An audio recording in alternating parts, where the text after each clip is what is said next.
And welcome back to our special election coverage here at CBNNews.com. I'm Mark Martin. Republicans picked up their second gain in Arkansas, where Republican Tom Cotton defeated incumbent Mark Pryor. Joining us now to discuss that race is John Jessup in our Washington bureau. John, this really doesn't come as a surprise, right? No, Mark, it really doesn't. Virtually every poll heading into Election Day showed Pryor trailing Tom Cotton, won by as much as 13 points. And really, when you're that far behind, it's virtually impossible to come back from the political graveyard, so to speak. And they really tried. The Pryor campaign really tried. They pulled out all the big guns, even bringing in former President Bill Clinton in to campaign with him. And of course, Bill Clinton is from a city called Hope. But in the end, it wasn't enough to revive Pryor's campaign. John, most polls showed Tom Cotton up. What was it about his candidacy that seemed to resonate with Arkansas voters? You know, early on, Mark, the early criticism of Tom Cotton really was that he wasn't warm enough on the campaign trail. But that's to be expected because he's a former Army guy with combat experience.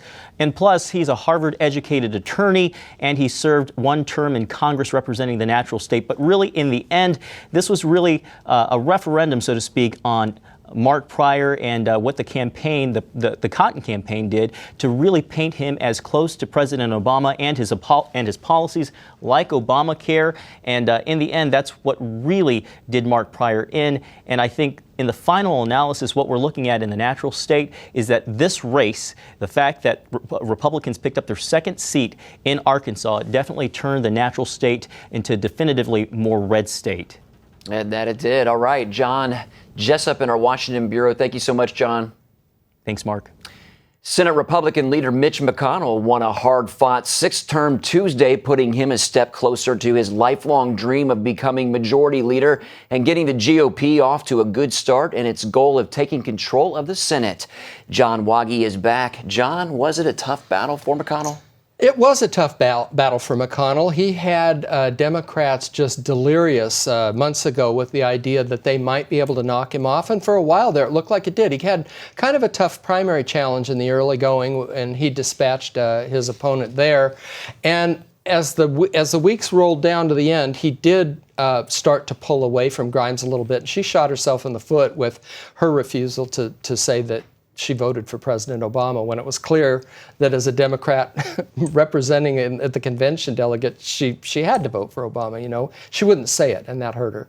Okay. Well, what did McConnell say in his acceptance speech? Well, I mean, he's basically talking about the time for the discord and the lack of progress getting anything done has to end in Washington, that kind of thing. Kind of a statesman-like tone, I think he was setting.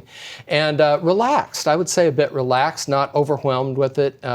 And he's, like John said, a third of the way there to the 6 seats that the Republicans need before he does become majority leader. So why wouldn't he be relaxed and confident on election night? And we do have a little bit of McConnell's acceptance speech. Let's go ahead and listen in. Tomorrow, the papers will say, I won this race.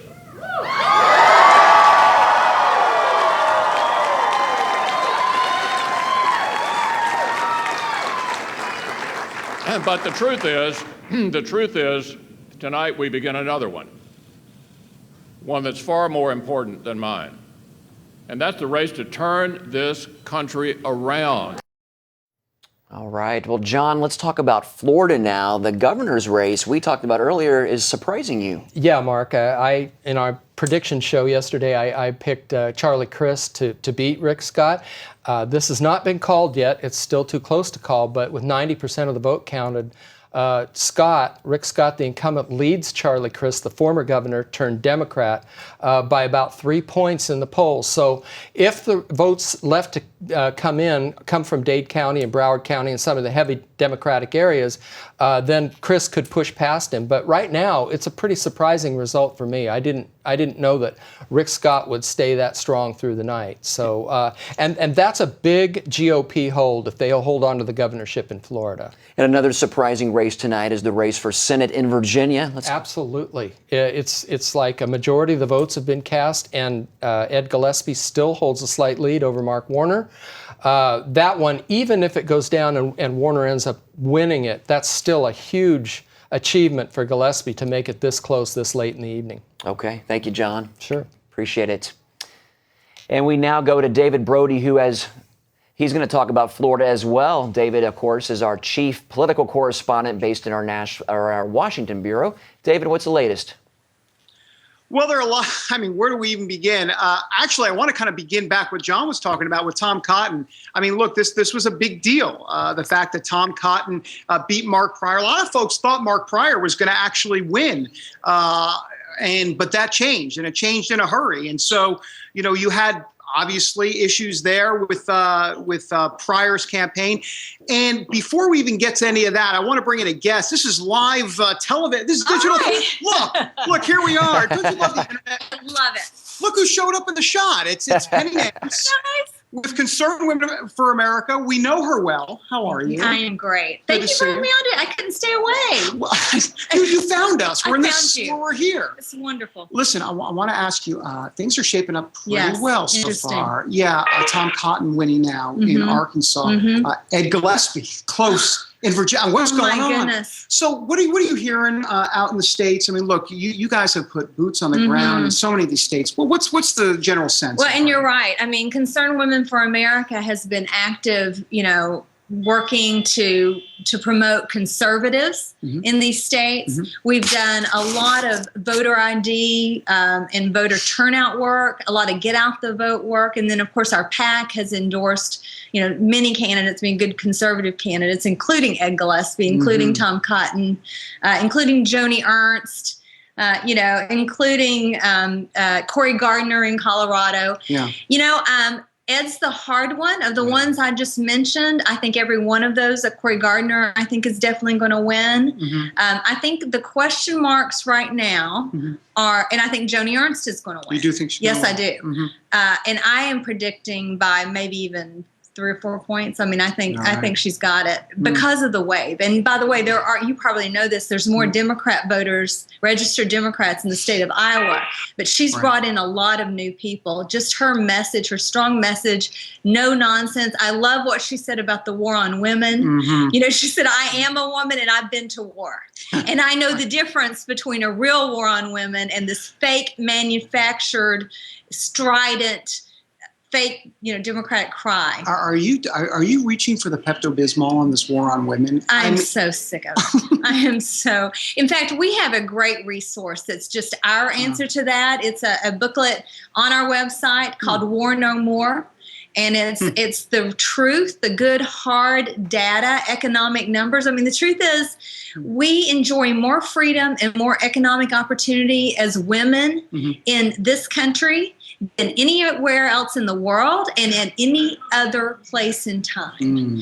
And the 77-cent number, the 77 cents is manufactured, is not true. It's still on the White House website, by the way. It's been disproven from everyone from Forbes magazine to Slate magazine. No one thinks it's true, but they cling to it because it's this victimization of women, which we wholeheartedly reject. We're so grateful for this country. I'm so grateful that I was born in a country where I and my children, my daughter, can do anything.